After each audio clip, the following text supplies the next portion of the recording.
Hello everyone, welcome back to Stats Chat. This week we are going to talk about, crazily enough, some stats. It has actually been quite a long time since we just sat down and talked about some interesting results, talked about kind of things happening in the meta, or just stats in general, talked about results, and that's because things have basically not been happening. Like, there's been nothing to talk about, which is why, of course, most of these chats I go off on some kind of tangent talking about some kind of delays or some kind of hypothetical or some kind of new idea that I've got for the site. But it has been it's been about a month since all the Q4 releases were uploaded to the stats builder, since Mother of Dragons and Queen of Meereen were added as commanders.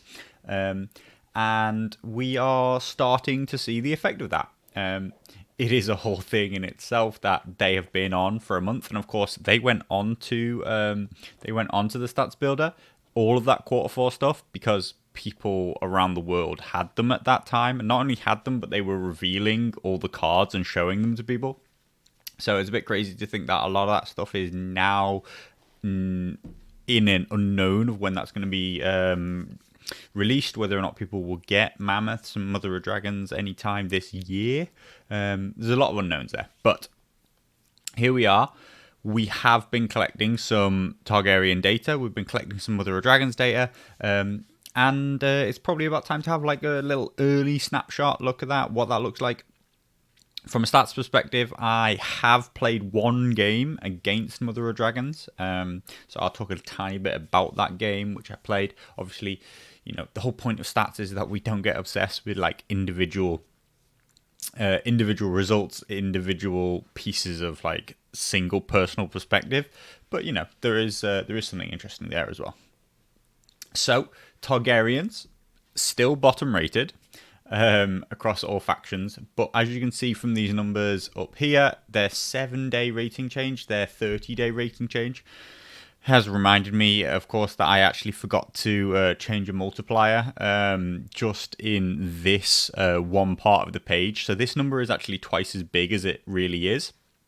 I will change that in the next update. It hasn't affected any data. It's just the number that it shows on the screen is 2 times too big. And so over the past 30 days, in about 1 month since Mother of Dragons went up, Targaryens as a whole, as a faction, have gained about 27 ranking points. In the last 7 days, that's more like 10, 11. And that's not insignificant. It's not like a meteoric rise, but that's relatively steady, especially considering there aren't that many events going on right now. There are some here and there running TTS, but only maybe half of them are actually allowing Mother of Dragons, or maybe they began before Mother of Dragons was available and stuff like that. So some of them are banning her for various reasons, which we could go into. But basically, Targaryens have gained about 27 ranking points. When we go here to the commander rankings, we can see that Daenerys currently has, surprise, surprise, she has a plus 27 rating. So basically that entire shift to the faction is entirely due to Daenerys, Mother of Dragons. We see that Daenerys, Queen of Meereen, is almost 0 at 0.18, which I am a little bit surprised by. When I first knew that an NCU commander was coming for the Targaryens, I felt like it was what they needed, what was going to do a lot to fix the faction. But it seems that maybe she's not actually as strong as I personally believed that she was going to be. Even when I saw her cards, I thought, there's a load of counterplot and, that Targaryen supremacy and stuff like that, like a lot of effects, which maybe they were lacking. But I think that maybe she jars a little bit against the rest of the tactics deck. She jars against the units that she's currently kind of fielding. So it is interesting to see that she's not an instant success. Anyway, overall, of course, the Targaryens are recording a 40% win rate. This is actually up on their previous kind of win rates, and you'll see in tournaments they're generally doing a little bit worse than that. We have seen some tournaments as low as them winning about 16% of their games, which is really, really bad. But 40% win rate, almost acceptable. I'm touch and go with whether or not 40% as a win rate is acceptable. But if we look recently in the past 30 days, the reason why that rating's been going up is recently that's up at 45% in the past month, and in the last week that's 50% win rate. So that of course means that Targaryens are trending at a 50% win rate. They're trending back to a 0 rating, and they will presumably get there eventually if they continue to win 50% all of their games. Looking more specifically at Daenerys, both Mother of Dragons and Queen of Meereen. So Queen of Meereen, first of all, she's got this near 0 rating, and that's because she is winning about the Targaryen average of 40%. Basically, so she remains at about 0 because within the Targaryen faction, so she's not moving the Targaryen away from its 40% average. It's kind of complicated about why she doesn't need to reach 50%. So her as a commander is 0 rated because Targaryens win about 40% of the time and she wins 40% of the time. She, of course, has an overall rating, which is affected by the Targaryen ranking itself. So she is rated at about -60 as a total sum. Like I say, I'm a little bit surprised at how low that is. I did think that she would kind of become one of the top Targaryen commanders, as the NCU commanders in most factions do.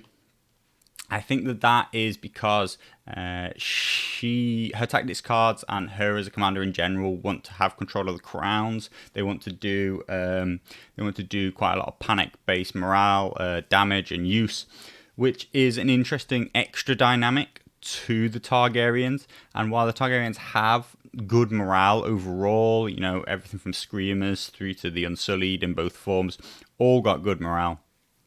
To trigger this, Targaryen supremacy and stuff like that. I think that taking crowns is a zone that the Targaryens generally really don't want. So that kind of jars against the strategy in general. Plus, it gives them a new dynamic, but it's very different to the other dynamic that they have. It doesn't reinforce their aggression. It gives them another way to fight, but it doesn't actually, it doesn't double down on what they do well already. So like I say, at the moment with the units that they have, it's quite jarring. And point is that yes, she's an NCU commander. Yes, she helps with the fact that they're a relatively low activation kind of faction at the moment because they have this relatively high cost. They've got a lot of 9-point units, 10-point units. Even their base units are 6 points, not 5 points. She is still working with the same units, and these are the same units that are not working well for other commanders. As far like Drogo, Jorah as attachments, Grey Worm, Belwas, their cards are strong, their unit abilities are strong, their attachment abilities are strong. But the problem is that the units they're working with are just overcosted. They're just not good. So she has the same problem, which is, yes, she's an NCU commander. Yes, she's good. But the units that she's going to have to buy are just not competitive. Not fully competitive, at least. I'm not going to say they're unbalanced, but they're not competitive. They're not at the end of expecting to win tournaments or do really, really well. So that's what it is. So that's why she at the moment is really struggling to go anywhere other than 0. But 0 is fine. It's okay for her to not be dragging the faction down, and people will probably improve with her. Most commanders go negative to begin with before they come back positive. So there is hope for her that she could be one of the better Targaryen commanders. But that's where the Queen of Meereen's at. Daenerys, Mother of Dragons, is a significantly different story. She is winning 63% of the time. We have, over the past month, 30 odd days, we have collected 27 results, which is okay. We're talking about one result every day gets submitted just for Mother of Dragons, which is pretty good. She has plus 27 rating as a commander. When we apply that to the minus 60 something Targaryen rating, we effectively end up with a minus 40 overall rating. With a 63% win rate, she is clearly heading much higher than that, and I do believe that she will end up pretty high. As I mentioned, I have played against her once. A very good player. I beat the list by the smallest of possible margins. We drew on turn 4 into me winning on turn 5 because I controlled more objectives, and I'd managed at that point to like get through the dragons. But I went down early, and it took some like luck from tactics cards and some rolls to get back into the game. It was right on a knife edge. It could have gone either way, and I was using an absolute top tier Robb Stark list. I took this list into Mother of Dragons because I believe that Robb Stark still beats her, and I do think that is generally true. I had like theorized the matchup quite a bit. I'd looked at it and felt that Robb Stark can out-activate her, can put in enough tax such that, you know, Fire Made Flesh kind of gets used up. Then they start to just chip away and do more damage. And that can all happen in a very burst kind of manner because Starks can put out that kind of burst damage. So it can happen after the tactics board's been used. So Fire Made Flesh can't be recycled back into the hand. But I do think that as I've mentioned it a couple of times already, Fire Made Flesh is the card that makes Mother of Dragons super, super strong. If you're looking to play Mother of Dragons well, you want to be sacrificing those zones early on in the game to put both Fire Made Flesh in your hand, and then whenever you lose them, use them, get them back again, because they make the dragons are inherently super aggressive, and what you need to do is you just need to keep them alive. As long as you keep them alive, then you're just going to kill stuff, and you're just going to you're going to need to look to even that activation count, and then once you even it, and then you can keep the dragons alive, like, it's going to go really well for you after that point. So I do think personally, my personal opinion, this is at a guess, I think she will be heading for a total sum of at least a plus 100 rating. This would put her up in like the top 10 easily, maybe even top 5 commanders. To do that, she will have to end up with like a personal rating of about plus 150 and probably like a Targaryen rating of minus 50. Because without any other changes, unless basically people only play Mother of Dragons, the faction won't change significantly. That's what's kind of difficult about this, and why Daenerys is so strong is that Daenerys isn't Targaryens. Daenerys, Mother of Dragons, isn't using any Targaryen stuff except for the tactics deck. So, I mean, we can head over and have a look at the stats builder, look at some more stuff there. But if we click Get List Advice, of course, we're looking at Targaryen stats as a whole. So we're here. And if we go by win rate, so we have these Unsullied Pikemen at the top. Interesting there that they have a 64% win rate. We'll talk about them a bit more in a minute. But what is most significant up here at the top is that we have the 3 dragons, Viserion, Rhaegal, Drogon. They have varying win rates. We'll talk about that part. But Viserion at 22 results has a 63.64% win rate. Basically the same as Daenerys' win rate as Mother of Dragons. And then we see Rhaegal and Drogon having lower win rates with more results attached to them. The reason for that is that, of course, when we use Mother of Dragons, we use all of Viserion, Rhaegal, and Drogon by requirement at 7 points apiece. So there are 22 results in lists with Mother of Dragons. That means that Viserion, Rhaegal, and Drogon have been played 22 times with MOD, and they've won 63% of the time. There are cases where Rhaegal and Drogon, or just Drogon, have been used in non-Mother of Dragons with Queen of Meereen, or even there are some cases of people using it with Daenerys NCU. I forget what her name even is. Is it Daenerys Khaleesi? And they are not winning as often in that case. When you pay 9 points for this unit, I don't believe it's very good. When you pay 7 points for it, it is very, very good. Pretty much, this looks like an 8-point unit.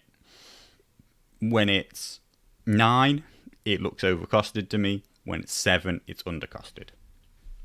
But point is that when they're used as a trio, they have this 63% win rate. And actually, the more popular the dragon is, i.e. people prefer Drogon over the other two, Drogon therefore has the lowest win rate, because when he's picked outside of MOD, even though he's just the best dragon by people's choice, based on the token that he gives out, that people like it the most, he's still not winning anywhere near as often as when he's picked as part of MOD. We can, check that out specifically. When we come over here, we can add Mother of Dragons, and then we get back to our list advice. And we see here that we're looking only at those stats with Mother of Dragons now. So they all have 22 results. They all have an identical 63% win rate. And it's interesting because Mother of Dragons, by large majority, we're talking about 40-point games. I believe that probably all 22 results come from 40-point games. Results do exist on the site, and army lists can be uploaded and games can be played at higher and lower, but I'm pretty sure that the majority of these are 40 points. And what's interesting about Mother of Dragons at 40 points is that there is almost no variance in the list.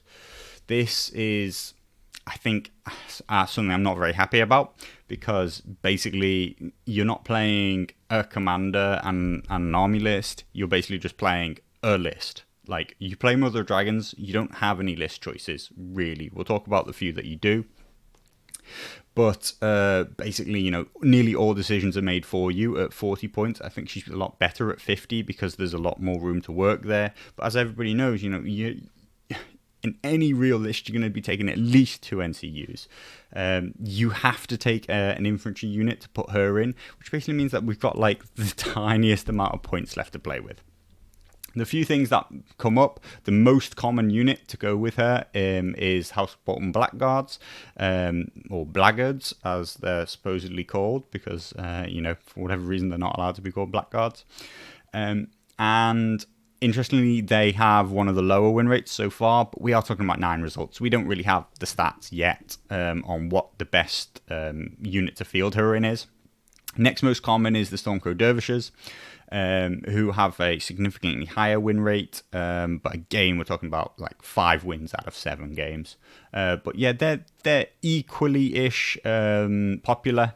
Of course, Blackguards being just a very passive defensive place to put her. Dervishes more higher speed, can throw out an attack if you need them to. Both, neither points cost is actually like really sits well with me when I'm trying to write the lists. We see Jorah as well, and I think the Jorah is probably being used in pairing with the Unsullied. So, of course, if the reason why we see these Blackguards and these Dervishes is if we pay 21 points for the Mother of Dragons, and then we pay either 6 or 7, then we're at 27 or 28 points.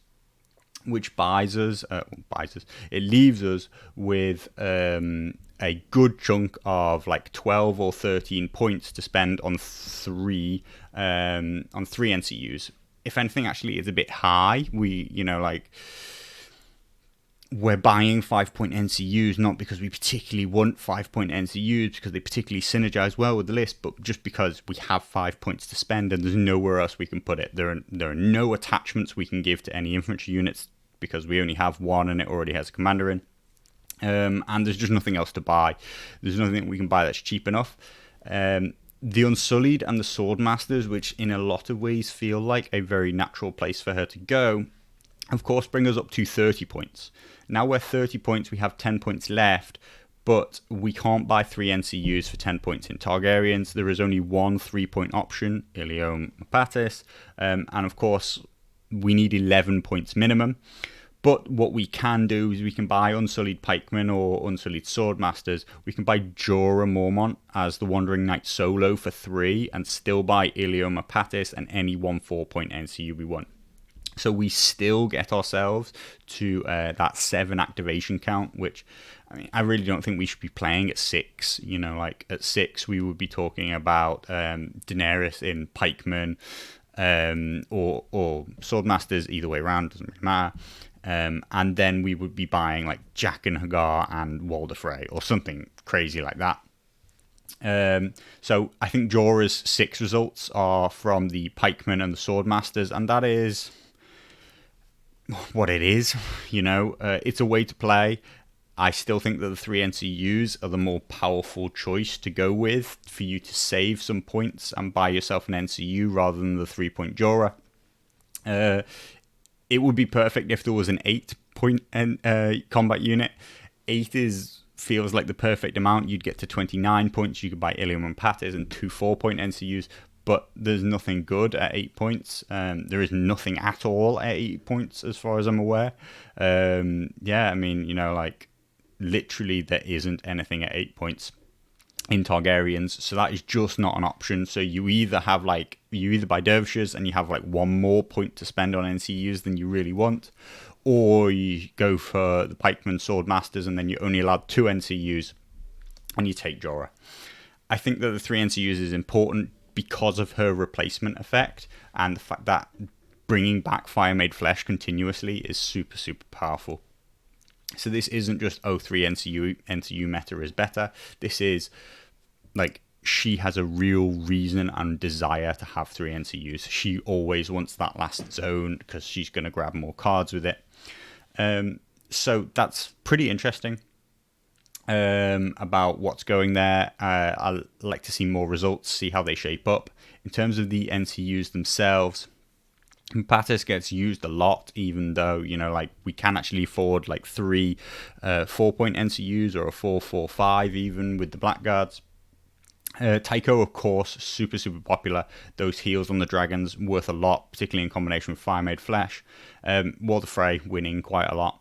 So there's a mixed bag here. Kind of, you know, what you would expect.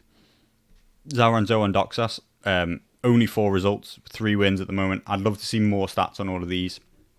And we need more stats on her in general before we can make like a really big decision about what the best list build is and whether or not she's actually, you know, in the new top tier. I think that she will join the new top tier of like Howland, Robb, Mother of Dragons, Tyrion, High Sparrow, Courtney Penrose. I think, I mean, I also believe that like Othel and maybe whoever it turns out for the Night's Watch is most favourable with the new Watch Marshals. I think that they'll be in there too.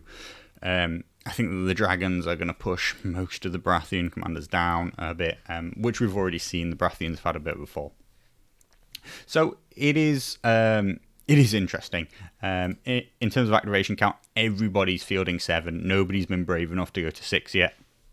In terms of like that Unsullied with like 2 expensive NCUs or anything like that. So yeah, it must be entirely Jorah getting used in that other way. The other part, of course, is how are the dragons doing when they're picked with Queen of Meereen. So we see here when we ask for them by popularity, we see that, you know, with Queen of Meereen, they're not super, super popular. At 9 points, it feels like a really big investment. You know, almost as many people are buying Dothraki veterans for 10, and a lot more people would rather buy pikemen, for example, or Unsullied Swordmasters for 9, and I completely agree with that. I do think that the dragon, particularly without the Mother of Dragons cards like Fire Made Flesh, they are very glass cannony. So at 9 points, I think that they're not really worth your investment. At 7 points for 3, even though they hamstring you into not very pretty lists, it's super, super powerful. And I think that is a bit of an issue in general. Coming back to the Targaryens as a whole, I do not particularly like the Mother of Dragons. I don't like the dragons as a whole, because to me, it's not that they are overpowered. It's the two things. It's the one thing that I touched on, which is that the Mother of Dragons list itself basically writes itself at the moment. It will be significantly stronger if they get a 4-point combat unit, such as like Freedmen. Speculation has it that they could, be a very cheap, possibly even insignificant, maybe with a reinforcement style of, poor fellows or conscripts or whatever people are comparing them to. If Targaryen's got an innate 4-point unit, I think that list would just be blown wide open. Its activation count would instantly jump to 8, unless the unit was stupidly weak. Because just putting Queen of Meereen, Mother of Dragons in a unit of Freedmen, and then just hiding her behind these dragons and having another unit of Freedmen just to hold objectives and waste time, basically is going to fill and still be able to buy your 3 NCUs, bringing you up to a 5 combat unit, 3 NCU format, the thing that everybody else is playing at, competitively speaking, at least, the majority of factions are playing at, and then the super powerful ones are playing higher than that. At the moment, she's playing at 7, and she's able to compete. If you could put her at 8 and have 2 units that can just sit on objectives and still have your 3 NCUs, I think she would become obscene. So I really hope that doesn't happen. As it stands right now, you can play Jorah and play her in a powerful unit, but again, that feels like a waste. The majority of what we see her getting put in Blackguard because they're good and defensive and hard to kill and that's all you really want from this unit. It wants to sit on an objective while dragons do all the work. So the list writes itself, so I find that incredibly uninteresting. I don't think that there's any invention there. There's everybody's come to the same solution almost identically. There is no variance. There is nothing to learn and nothing interesting about that list composition. So I hate that part because I'm big into people coming up with creative lists, having list choice, and balance being good enough in the game that you can pick from multiple things and it's a personal preference, and the only personal preference that we're getting at the moment is Blackguard, Dervishes, or Pikemen. That's your choice in that entire list, really. The other factor is I feel that it's very similar to the Mountain That Rides right now. That is to say, when you include the Mountain That Rides in Lannisters are very strong, arguably overpowered, arguably not. They can they're not just you're going to win when he's included, but he is strong enough such that he just is the default choice. He is automatically in nearly all lists. And that's what we've already seen from the Mother of Dragons, which is she is automatically one, if not both, of players' selections when they play Targaryens competitively in events. And that means that she's just going to dominate the faction. The faction will be her. And in a lot of ways, story-wise, people are okay with that. But in terms of a tactics game, that's crap. Every other unit, because she doesn't even use Targaryen units at the moment, she uses neutral units. Every Targaryen unit is just thrown to the side. It's not useful. It's not used. It doesn't get to see any play. And so for all those reasons, I'm not happy about her. A lot of that's personal preference, as it were. I'm not saying that she's broken. She can be beaten. She's probably top tier, but it's not interesting at all. And so we'll have to see what happens. I think that Starks still beat her. I think that there are High Sparrow insignificant, Poor Fellows. I think Poor Fellow spam kind of beats her. And so what's interesting or important there is their list formats that are already used. That's not the Starks will just have to adapt and then they will win. the Starks don't even need to adapt. It's already roughly the list that they're playing as that can probably beat it. They'll need practice. The players will have to adapt, but the list won't adapt. And if that Stark list's not adapting, then everybody else doesn't get a chance to adapt to the new changes in the new best Stark list.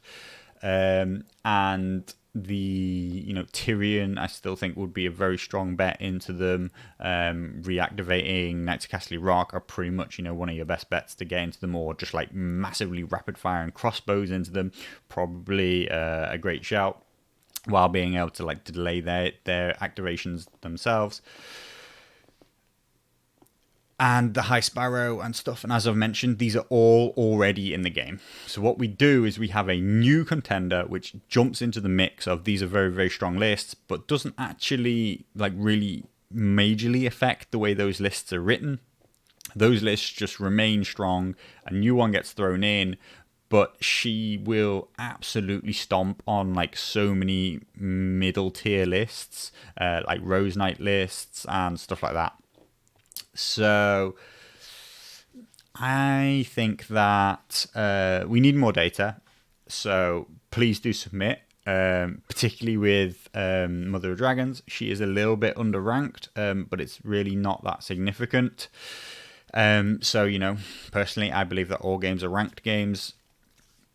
Some people aren't happy doing that. So if you don't want to submit your games as ranked, then just submit them as unranked. They won't change your personal rating, but they will help to fix the Mother of Dragons rating. Play into her and kind of let us know how you're getting on. But most importantly, provide the information that will help provide knowledge about this balance. Because I do believe that she's going up towards the top, and it's just a matter of time. And by time, I mean number of submission results before she gets there. We're at about 1 a day at the moment. Make that 2 a day and we'll get there twice as fast. I do think that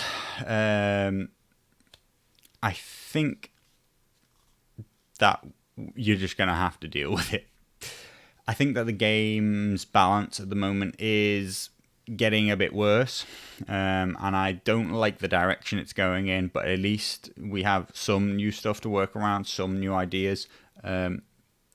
So tell us what you think, and I guess come along to Tawny Ground on Monday, and we'll see how she's been getting on in the French Masters, the TCS Masters. They've been using her. I think she's at least one of the players at the top has got her twice in their list. Soon enough, the Wolves Howling event is going to kick off. That is an ELO rated event, and she is currently underrated. So I would not be surprised if tons and tons of people have picked her into that. She would be a very good bet to pick, except that she might be fixing herself very quickly, especially once that event starts. Once she ends up at a proper ranking, like you'll suddenly regret having this massively high ranked commander into that event. That will fix itself. That's just the same as any other event, really, which is that people see her as a very, very strong choice right now, and they pick her, and that is what it is. I think that Targaryen players have waited a long, long, long time to get her, and that they should feel disappointed, not because she's not strong, but because she's too strong, and the faction is effectively just flipped, and a lot of people have voiced the fact that they feel like they've gone from never being able to win with Targaryens to now if they choose to play Mother of Dragons, people will just say, well, your list's overpowered, so you can't possibly lose with Mother of Dragons.